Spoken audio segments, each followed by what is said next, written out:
너무 잘 아시는 2017년 12월 25일 성탄 예배 여러 가지 순서들이 있어서 또 제가 건강에 문제가 조금 있어서 시간이 조금 지체가 됐습니다.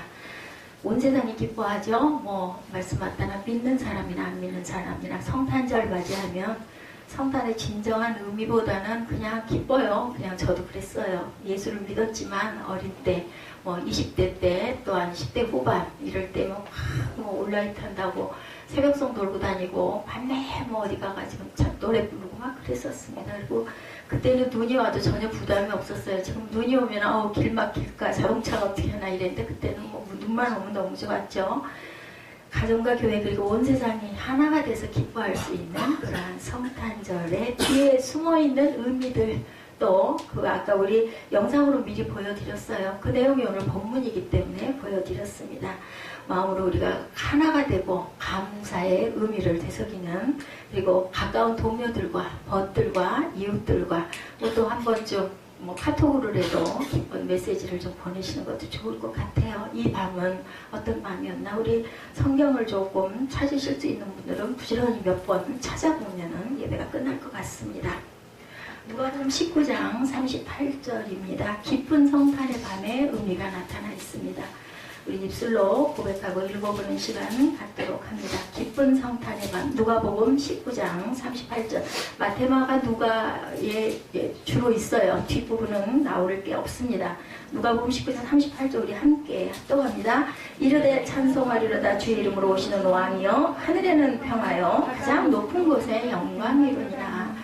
우리 옆에 현수막도 하늘에는 영광 땅에는 평화 이렇게 걸려있죠.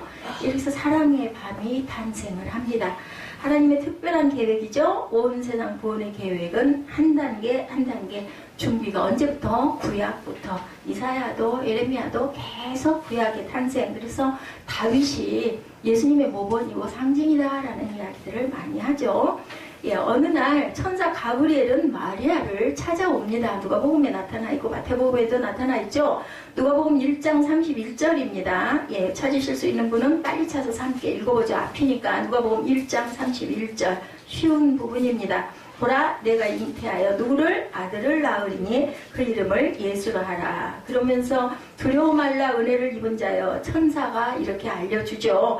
마리아를 통해 구원자 예수님이 태어나신다는 건데 얼마나 기가 막혀요. 나는 아직 사내를 모릅니다. 성경에 이렇게 나오죠. 결혼도 안 했는데 이런 일이 어떻게 일어날까? 우리 같아도 아마 이상하다라는 생각이 들 거예요. 그죠? 우리 지금 초등학생들도 그럴 것 같습니다. 그랬더니 하나님께는 어떻다고요? 불가능이 없다라고 말씀을 하죠. 누가복음 1장 37, 8절 우리 함께 합독해서 읽습니다. 대저 하나님의 모든 말씀은 능하지 못하심이 없느니라. 누가복음 1장 37, 8절입니다. 38절에 마리아가 이르되 주의 여종이오니 말씀대로 내게 이루어지리다 하며 천사가 떠나가니라. 뭐예요? 어떻게 내가 남자를 모르는데 어떻게 내가 아기를 갖습니까? 라고 얘기하니까 천사가 말하죠. 하나님의 모든 말씀은 능하지 못함이 없다. 할 수 있다 그랬더니 바로 뭐합니까? 마리아가 순종합니다. 주의 여종입니다. 말씀대로 내게 이루어지다 하며 천사가 떠나가니라. 그래서 기쁜 성탄의 밤을 맞이하게 됐다라는 거죠. 마리아가 마리아가 찬양합니다. 기뻐하죠. 누가복음 1장 46, 7, 8절 우리 함께 한 목소리로 고백합니다. 누가복음 1장 46절부터 50절까지 우리 함께 고백하는 시간 같죠. 마리아가 이르되 내 영혼이 주를 찬양하며 내 마음이 하나님 내 구주를 기뻐하였음은 그의 여종의 비천함을 돌보셨습니다. 보라 이제후로는 만세의 날을 복이 있다 일컬으리로다. 능하신 이가 큰 일을 내게 행하셨으니 그 이름이 거룩하시며 긍휼하심이 두려워하는 자에게 대대로 이르는도다. 그래서 오늘 무성시편은 사실은 마리아의 창가를 할까 하고 망설였는데 미리 준비한 부분이기도 하고 또 우리 본문 중에 이렇게 증거하면서 가면은 오히려 더 낫겠다, 의미가 있겠다 해서 제가 그만뒀습니다. 그래서 소망의 밤이 왔어요. 기쁜 탄생이 있고 소망의 밤, 오늘 밤도 소망의 밤. 어젯밤도 우리 내일은 성탄절이야. 우리 친구들은 중등부 친구들은 학교 안 가니까 첫째는 좋고 둘째는 크리스마스니까 선물 나눌 수 있어서 좋고 그죠? 그리고 또 시상도 있으니까 좋고 아마 이런 생각을 했을 것 같습니다. 어쨌든 기쁜 밤, 또 소망을 품을 수 있는 밤도 누가복음 2장 11절에서 나타납니다. 누가복음 2장 11절에 오늘 다윗의 동네에 너희를 위하여 구주가 나셨으니 누구다고요? 곧 그리스도 주시니라. 동방으로부터 새 왕의 탄생 소식을 알고 발걸음을 옮긴 박사들은 무엇을 보고 여행을 시작했어요? 여러분들 무엇? 스타, 별이에요. 별, 그죠? 제가 별에 대한 설교도 한번 여러분들에게 한 적이 있습니다. 별이 막 예루살렘 그 위를 주는 순간 박사들은 와, 별이 궁궐 위에 머문다. 예루살렘 성전에 가면 예수님을 만나겠지. 갔더니 계셔요? 안 계세요? 안 계시죠? 궁궐 안에 들어간 박사들은 그곳에 지금 막 태어난 아기왕을 만날 수가 없었습니다. 박사들은 그곳에서 대제사장들과 율법교사들의 예언의 말씀을 듣고 다시 길을 떠납니다. 박사들은 이제 자신의 생각으로가 아니라 이제는 어쩔 수가 없어요. 우리가 이제 막 별이 인도하는 대로 하나님이 이끄시는 대로 우리가 깜깜해요. 아무것도 볼 수가 없고 아무것도 희망이 없어요. 우리 삶 속에서. 그랬을 때 우리 어떻게 해요? 방법이 없어. 뭐 동으로 가야 할지 서로 가야 할지 이걸 해야 될지 말아야 될지 때려쳐야 될지 아니면 참아야 될지 모를 때는 우리가 할 수 있는 것은 하나님께 의지하는 길밖에 없죠. 그래서 환난 날에 나를 부르라. 하나님께서 그렇게 말씀하시잖아요. 그래서 이제는 동방 박사들은 그 별이 끌고 가는 대로 따라갔어요. 인도오는 것을 따라가며 별을 보고 이제 여행을 합니다. 깜깜한 밤입니다. 지금부터 뭐 지금처럼 뭐 불이 있거나 레비가 있거나 자동차가 있지 않죠. 낙타를 타고 가죠. 나옵니다. 마태복음 2장 9절 10절 우리 함께 봅니다. 11, 12절까지 마태복음 2장 9절부터 12절까지 우리 함께 합독합니다. 마태복음 2장 9절부터 12절까지 시작. 박사들이 왕의 말을 듣고 갈새 동방에서 보는 그 별이 문득 앞서 인도하여 가다가 악이 있는 곳 위에 머물러 서 있는지라 그들이 별을 보고 매우 크게 기뻐하고 기뻐하더라. 무슨 밤? 소망의 밤, 기쁨의 밤이 이렇게 열렸어요. 자, 박사들은 기뻐했습니다. 11절에 집에 들어가 아이와 그의 어머니 마리아가 함께 있는 것을 보고 엎드려 아기께 경배하고 보배압을 열어 황금과 유향과 모략을 예물로 드리려. 우리 중등부 공동이들한테 황금, 유향, 모략에 대해서 설명했던 것 같은데 황금은 무슨 의미? 황금은 무슨 의미? 황금이 뭐야? 응? 황금이 뭐야?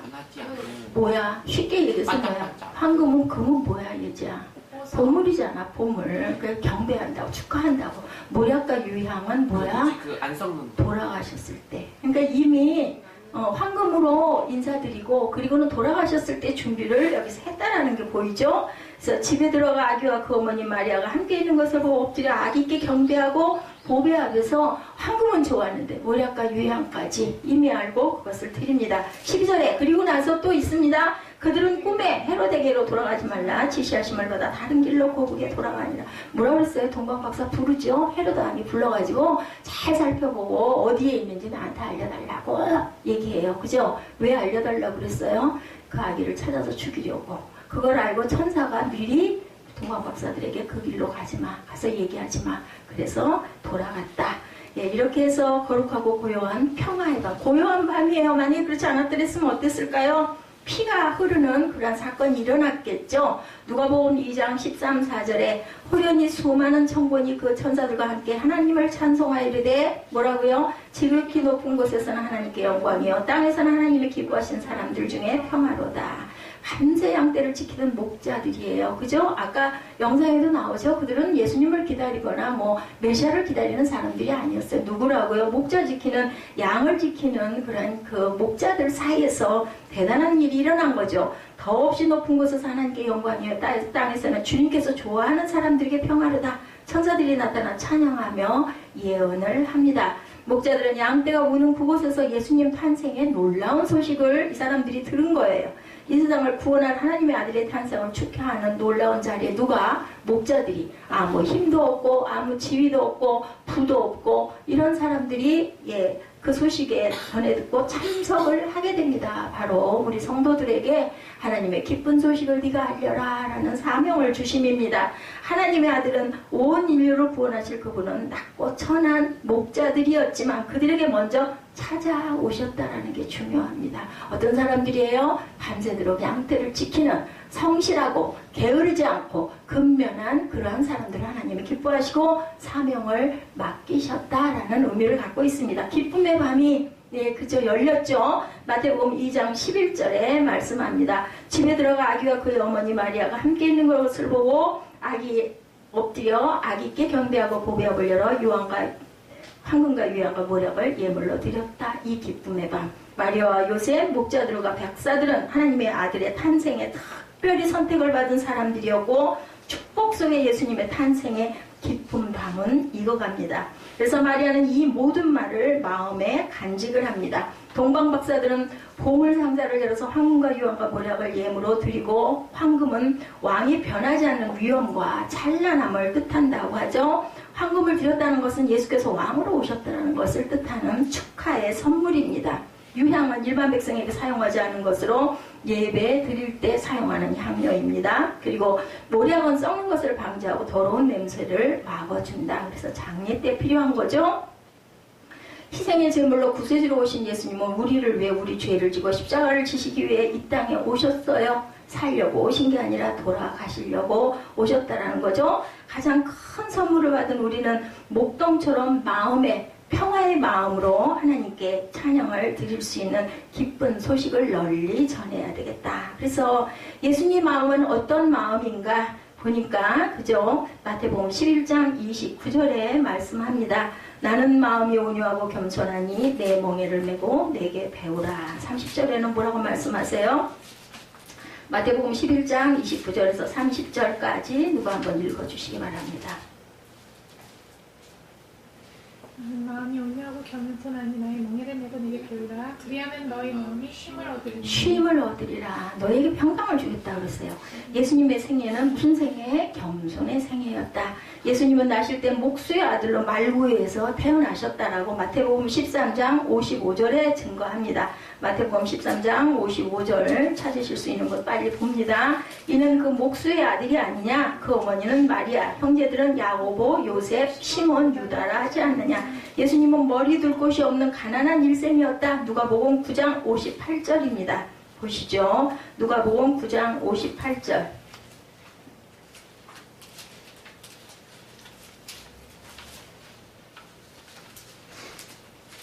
자, 찾으신 분 함께 합독합니다. 예수께서 이르시되 여우도 굴이 있고 공중의 새도 집이 있을 때 인자는 머리 둘 곳이 없도다 하시고, 예수님은 천대받는 나사렛 출신이었다. 요한복음 1장 46절입니다.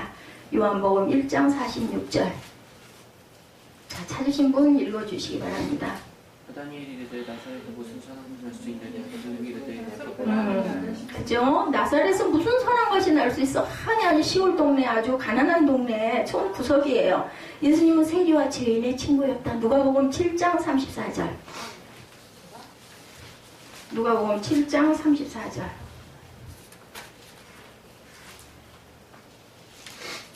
인자는 와서 먹고 마침에 너희 말이 꾸라. 먹기를 탐하고 포도주를 즐기는 사람이여 세리와 죄인의 친구로다. 예, 친구라고 말씀하시죠. 예수님은 학력이 없었다. 요한복음 7장 15절에 나타나 있습니다. 어떤 분인가 우리 보고 있죠. 예수님은 학력이 없었습니다. 요한복음 7장 15절 누가 읽으시기 바랍니다. 유대인들이 놀랍게 여겨 이르되 이 사람은 배우지 아니하였거면 어떻게 글을 아느냐. 그죠? 글을 모르시는 분이다. 예수님은 스스로 아무것도 할 수 없다고 하셨습니다. 요한복음 5장 30절에 증거합니다.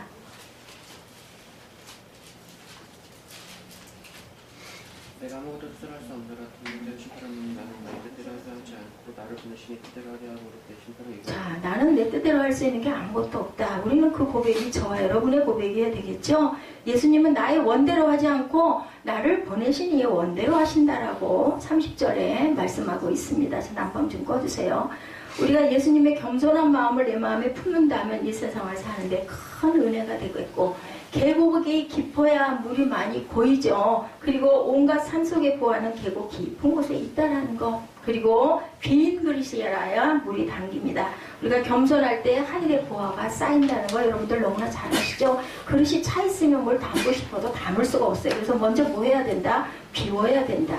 예수님의 마음을 담아 일생을 살아간 성 프란치스코가 어느 날 제자들과 함께 길을 걷고 있었습니다. 그때 제자가 눈이 열렸어요. 영안이 열려가지고 하늘 보좌를 보는데 보좌가 텅텅 비어있더랍니다. 그래서 물었어요. 천사님, 저 자리는 왜 비어있습니까? 하고 물었더니 내 사랑하는 프란체스코가 장차 앉을 자리란다 이렇게 얘기를 한 거예요. 제자가 눈이 영안이 열려가지고 하늘의 보좌가 비어서 왜 자리가 비었습니까? 천사한테 물어봤더니 내 사랑하는 프란체스코가 장차 앉을 자리란다 이렇게 얘기를 한 거예요.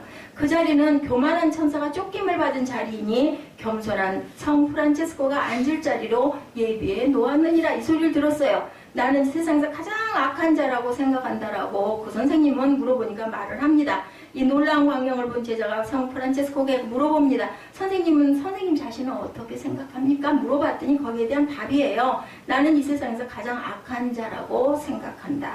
선생님 말씀은 온당치 못합니다. 선생님 같으신 분이 어찌 그런 말씀을 하시옵니까? 라고 질문을 했습니다. 만약 우리 주님께서 주신 은혜를 이 세상의 악한 자에게 주었다면 나보다 훨씬 더 선한 자가 되었을 것이다. 왜 나는 그 악한 사람보다 더 악하다라는 거죠.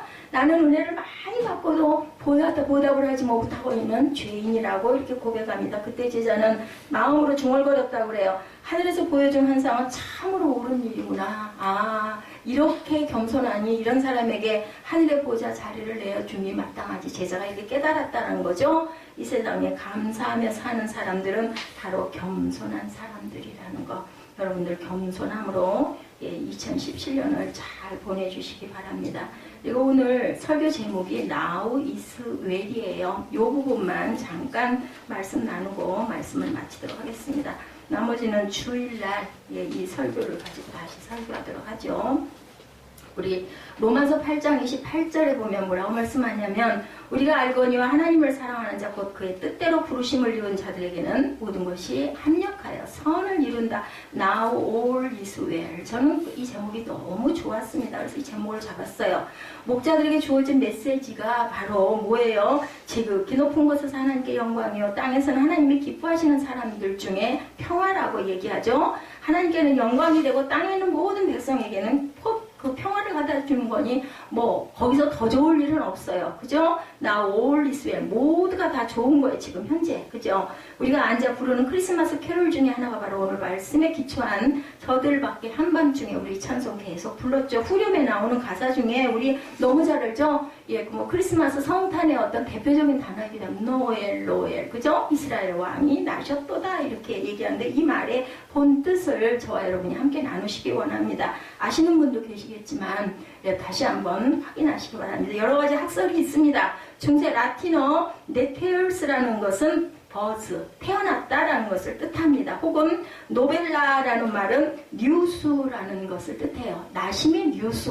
그래서 성탄 소식입니다. 그런데 가장 신빙성 있는 말 중에 하나가 Now all is well이에요. 이스라엘 왕이 나셨다는 거죠. 그 줄여서 쓰게 됐다. 그래서 no well이 됐어요. Now all is well. 이것이 no well이 되었다라는 얘기죠. 어둠 속에서 헤매는 인간들을 불쌍히 여기서 위대한 빛 되시는 그리스도를 누구에게? 그들에게, 저와 여러분에게 보내주셨으니 불안에 떨던 인생들이 그리스도를 마음속에 모셔들여 말할 수 없는 평안을 얻고 크리스마스 아침만 되면 Now all is well, no well, no well 이렇게 외치게 되었다라는 거죠. 주님께서 이 땅에 오셨으므로 모든 일이 다 잘 될 것이다. 잘 되었다. 그래서 기쁜 날이다. 감사의 날이다. 거룩한 날이다. 또한 어떤 우리의 마음가짐이 어떤 날 겸손한 삶을 더욱더 열심히 그죠? 목자들에게 나타났던 뜻은 성실하게 근면하게 일하는 사람들이라고 그랬죠? 그런 사람들을 찾습니다. 하나님께서는 뭐 대단하고 명성 있고 똑똑하고 공부 많이 하고 학력 있고 이쁘고 잘생기고 이런 사람을 찾는 게 아니라 자기 자리에서 최선을 다해서 성실하게 일하는 사람들을 가장 먼저 부르신다라는 것을 우리가 알아야 되겠다.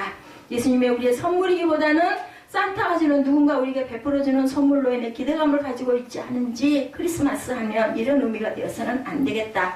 예수님이 산타보다 더 좋은 이유, 저는 여기에 은혜를 받아가지고 여러분들 나중에 제가 써놓은 카드 한번 보시면 이 부분들이 아마 깨알같이 영어로 쓰여 있을 겁니다. 어때요? 우리 한번 비교해보죠. 산타는 북극에만 살지만 예수님은 어디게요? 어디든지 계신다. 그래서 당연한 얘기인데 약간의 이제 코믹하게 이걸 풀어서 얘기한 거예요. 산타는 북극에만 있지만 예수님은 어디나 어디 모든 곳에 우리 마음 안에 어느 곳에 이 앞에 옆에 다 계시죠. 산타는 썰매를 타지만 예수님은 물 위를 걸으실 수도 있다. 그죠? 산타는 1년에 딱 한 번 오시지만 예수님은 사계절 아무 때나 상관없이 언제든지 우리를 와서 도와주신다. 좋은 거죠. 더 훨씬 낫다는 거죠. 산타는 불청객으로 굴뚝을 타고 내려주면 예수님은 우리 대문 앞에서 문 두드리시고 우리가 초대했을 때 우리 마음속으로 들어오신다. 근데 중요한 거 여러분들 꼭 아세요. 초대했을 때예요. 초대 안 하면 안 됩니다. 어떤 훌륭하고 똑똑한 사람도 예수님 믿습니다. 오시옵소서 안 하면 안 오시는 분이다. 산타에게는 젤리로 가득 그릇 같은 똥배가 있지만 예수님께서는 사랑으로 가득한 심장을 가지신 분이다. 산타가 줄 수 있는 건 허허하고 웃는 웃음뿐이지만 예수님은 건강과 도움과 희망과 치료를 주신다. 산타는 울면 안 되라고 말하지만 예수님은 모든 염려를 내게 맡기라 내가 너희를 쉬게 하리라 라고 말씀하신다. 산타의 도움이 들은 장난감을 만들지만 예수님은 새 생명을 만드시고 상처받은 영혼을 치료하시고 깨진 가정도 싸매주시고 고쳐주신다. 산타는 우리에게 웃음을 줄 줄 모르지만 예수님은 우리의 능력이 되시는 기쁨을 주신다. 산타는 우리 크리스마스 트리 밑에 선물을 놓아두지만 예수님은 우리에게 선물이 되어서 나무 십자가에 돌아가셨다. 예, 저는 김봉준 씨의 온 세상에서 끌어모은 감동이라는 책에 다음과 같은 이야기가 나옵니다. 어렸을 때 운동의 경기 중에 지금도 잊지 않는 게 있다. 장애물 경기다. 저도 기억이 납니다. 이거 장애물 넘기. 우리 반에서 2명의 선수가 나갔는데 하나이는 육상 선수였고 하나이는 아주 키가 작은 그러한 그냥 일반 아이였다. 당연히 누가 이겼겠어요? 육상 선수가 이길 수밖에 없겠죠. 땅 하는 그전 곤충이가 땅 쏘가지고는 그게 무서워가지고 속도가 맨날 늦게 튀어나가고 해서 두려워가지고 땅 하는 신호음과 함께 육상 선수인 아이는 당연히 저만큼 앞장서서 뛰어가고 그리고 꼬마아이는 뒤에서 뒤뚱거리면서 간신히 가고 있어요. 사다리를 통과하고 뜀트를 아주 기가 막히게 뛰어오면 넘어가지고 가만히까지 뒤집어 쓰고 나옵니다. 저만치 앞에 놓인 쟁반, 이게 이제 장애물이에요. 쟁반 위에 밀가루에 얼굴을 파묻고는 접혀진 종이를 이불로 무는 거, 이제 그렇게 무는 거예요. 저희도 했었습니다. 그리고 관중석을 향해 쏜살같이 뜁니다. 예, 접힌 종이를 펼치는 순간 그 아이의 얼굴이 굳어져 버립니다. 아뿔싸. 접힌 종이 속엔 할머니라고 쓰여 있었어요. 그 친구가 아무리 잘 뛰면 뭐하나 할머니가 따라 뛰지 못하는 걸. 결국 그 아이는 다 이긴 경기를 이렇게 해서 놓치고 맙니다. 반면에 키가 작은 아이는 기가 막히게 그 친구 다 끝나고 난 다음에 거의 다 끝난 순간에 가까스로 장애물을 넘고 밀가루 쟁반에다 얼굴을 팍 파묻어서 종이를 들고 관중석으로 뛰어가가지고 탁 펼쳐보니까 뭐라고 써져 있었을까요? 체육 선생님. 이렇게 써져 있어요. 누가 이겼겠어요? 꼬마가 이겼어요. 우리를 업어주시고 안아주시는 예수님. 장애물이 우리에게 아무리 많다 하더라도 주님께서 저와 여러분과 함께 하시면 절대로 걱정하고 겁내고 두려워하고 우리가 절망할 필요가 없다라는 귀한 예화입니다. 인생 경주에서 앞으로 우리는 항상 달려나가야 하고 이것이 주님의 오심의 깊은 소식 Now all is well입니다. 인생의 어떤 순간에도 어려움이 찾아올 때 나를 등에 업고 갈 그런 분이 있다는 거. 그래서 그 체육 선생님이 그 꼬마를 등에다 업고 뛰었대요. 하다가 안 되겠습니까? 도저히 안 되겠습니까? 앞에 육상 선수도 할머니를 업고 뛰었으면 될 텐데 그 지혜가 없었던 거죠. 내가 아무리 능력이 있고 힘이 있어도 내 힘보다 무거운 짐을 지고 나 혼자서는 갈 수가 없어요. 그래서 예수께서 네 짐을 다 내 발 앞에 내려놓으라고 그러죠. 내가 너희를 쉬게 하리라. 내가 아무리 능력이 있고 힘이 있어도 내 힘보다 무거운 짐을 지고는 절대 갈 수가 없어요. 나의 짐을 져줄 그분이 바로 내 곁에 있다는 것을 잊지 마시고 그분이 오신 날 Now all is well, no well을 힘차게 외치시기 바랍니다. 나의 짐을 져줄 그분이 바로 내 곁에 있다는 거죠. 자, 예수님의 마음입니다. 마태복음 11장 28, 9절 우리 찾아서 함께 입술로 고백하고 축도로 예배를 마치도록 하겠습니다. 마태복음 11장 28, 9절입니다. 외우시는 분도 계실 거예요. 자, 함께 고백합니다. 수고하고 무거운 짐진들아 다 내게로 오라. 내가 너희를 쉬게 하리라. 나는 마음이 온유하고 겸손하니 나의 멍에를 메고 내게 배우라. 그리하면 너희 마음에 쉼을 얻으리니. 아멘.